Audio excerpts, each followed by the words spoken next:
അമ്മേ പരിശുദ്ധമ്മേ, ദൈവമാതാവേ, കൃപാസനത്തിലൂടെ ഞങ്ങൾക്കും ഞങ്ങളുടെ ദേശത്തിനും അമ്മ മധ്യസ്ഥം തേടി തന്ന എല്ലാ അനുഗ്രഹങ്ങൾക്കും കൃപകൾക്കും ഞങ്ങളിപ്പോൾ ഹൃദയം നിറഞ്ഞ നന്ദി പറയുന്നു. അമ്മേ പരിശുദ്ധമ്മേ, ദൈവമാതാവേ, 2004 ഡിസംബർ 7 തീയതി ഉച്ചകഴിഞ്ഞ് 2:30 കൃപാസനത്തിൽ സംഭവിച്ച അമ്മയുടെ പ്രത്യക്ഷപ്പെടലിനെ കുറിച്ച് തിരുസഭയ്ക്ക് സമർപ്പിച്ചിരിക്കുന്ന പഠനരേഖകളുടെ സഭാത്മകമായ പഠനം ആരംഭിക്കുവാൻ ഞങ്ങൾ പ്രാർത്ഥിക്കുന്നു.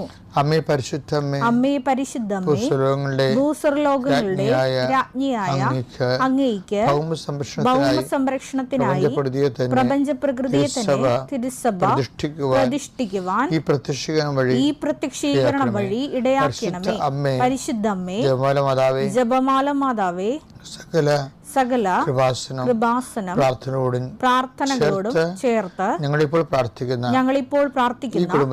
ഈ കുടുംബത്തിന്റെ പ്രത്യേക നിയോഗം. ഇന്നത്തെ നിയോഗം പറ മക്കളെ.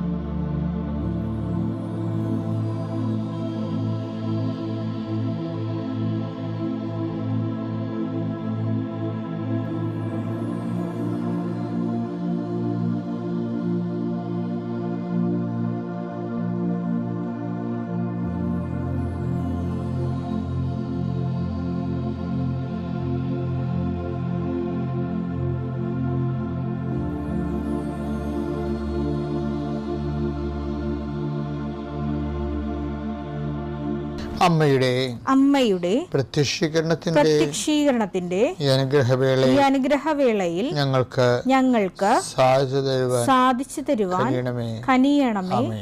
ആമേൻ. വിശ്വാസ പ്രമാണം. സർവശക്തനായ പിതാവും ആകാശത്തിന്റെയും ഭൂമിയുടെയും സൃഷ്ടാവുമായ ദൈവത്തിൽ ഞാൻ വിശ്വസിക്കുന്നു. അവിടുത്തെ ഏകപുത്രനും ഞങ്ങളുടെ കർത്താവുമായ ഈശോമിശിഹായിലും ഞാൻ വിശ്വസിക്കുന്നു.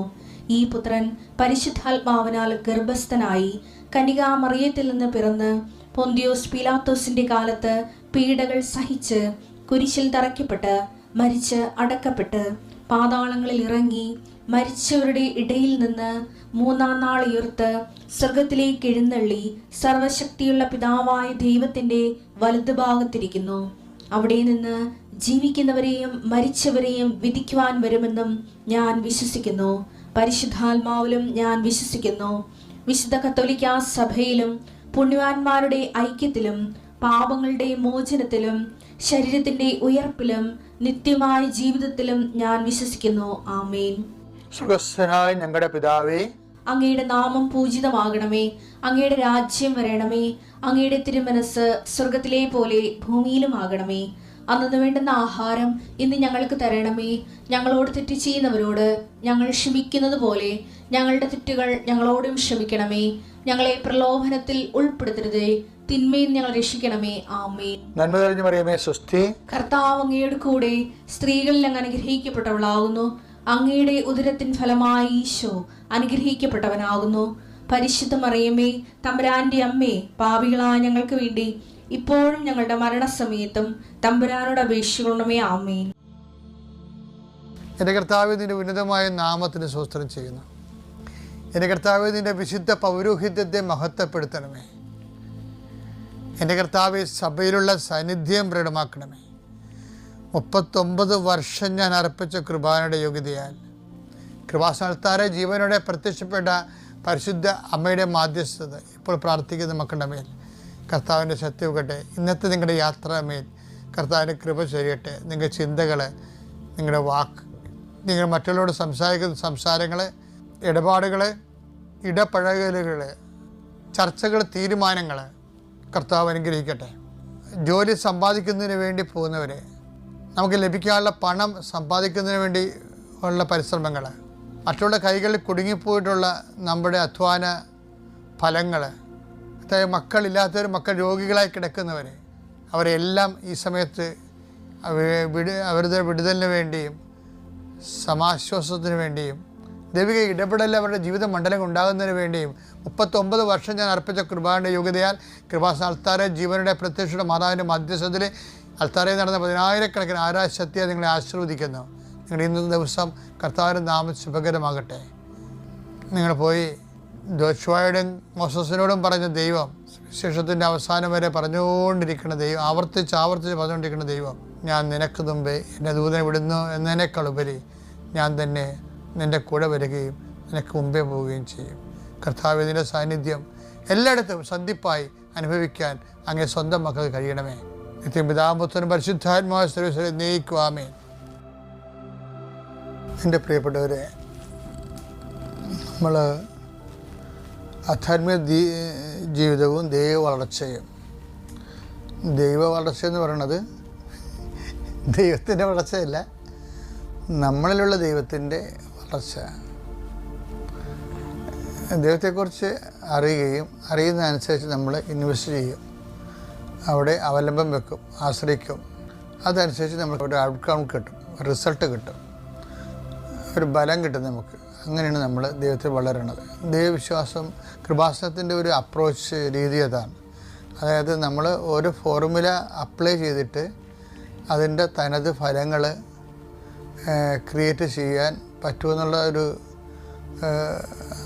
ദൈവാനുഭവത്തിൽ നിന്നാണ് നമ്മൾ ഉടമ്പടിയുടെ പല കാര്യങ്ങൾക്കും സൊല്യൂഷൻ ഉള്ളതായിട്ട് ആൾക്കാരെ സാക്ഷ്യപ്പെടുത്തുന്നത്. സൊല്യൂഷൻ വെച്ചാൽ പരിഹാരം ഉള്ളതായിട്ട്. ഇപ്പോൾ ഉദാഹരണത്തിന് റോമ 4:20 ദൈവത്തെ മഹത്വപ്പെടുത്തിക്കൊണ്ട് ഒന്ന് പറഞ്ഞ ഏറ്റവും ദൈവത്തെ മഹത്വപ്പെടുത്തിക്കൊണ്ട് അവൻ വിശ്വാസത്താൽ ശക്തി പ്രാപിച്ചു. ഇപ്പം വിശ്വാസത്തിൻ്റെ ഒരു രീതി എന്ന് പറയുന്നത് അവർ കേവലമായിട്ട് ഒരിക്കലും നിൽക്കത്തില്ല. വിശ്വാസം ഇങ്ങനെ എംപവർ ചെയ്തുകൊണ്ടിരിക്കുക, ശക്തി പ്രാപിക്കുക. അതുകൊണ്ടാണ് ഞാൻ എപ്പോഴും നിങ്ങളോട് പറയുന്നത് ഈ ക്രോണോളജിക്കൽ ഫെയ്ത്ത് എന്ന് പറയുന്ന ഒരു കോൺസെപ്റ്റിനെ കുറിച്ച്. ക്രോണോളജിക്കൽ ഫെയ്ത്ത് എന്ന് പറയുന്നത് നമുക്കിപ്പോൾ എത്ര വയസ്സുണ്ട്, ഇപ്പോൾ എനിക്ക് 65 വയസ്സായി.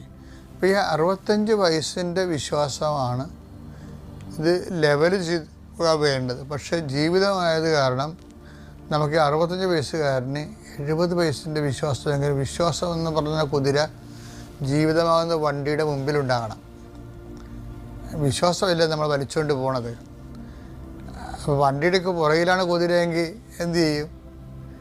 കുതിരക്കും ഗുണമില്ല, വണ്ടിക്കും ഗുണമില്ല. അപ്പം അതുകൊണ്ട് തന്നെ എപ്പോഴും ഈ ക്രോണോളജിക്കൽ ഇയറിനെ കവർ ചെയ്ത് കയറി നിൽക്കണം വിശ്വാസ വർഷം എന്ന് പറയുന്നത്. ഫെയ്ത്ത് ഇയർ എന്ന് പറഞ്ഞ സംഭവമുണ്ട്. ഫെയ്ത്ത് ഇയർ ഇപ്പം എപ്പോഴും ഒരു വർക്കൗട്ട് ചെയ്യുമ്പോൾ നമ്മൾ ജിംനേഷ്യത്തിൽ നമ്മൾ വർക്കൗട്ട് എന്നാണ് പറയണത്.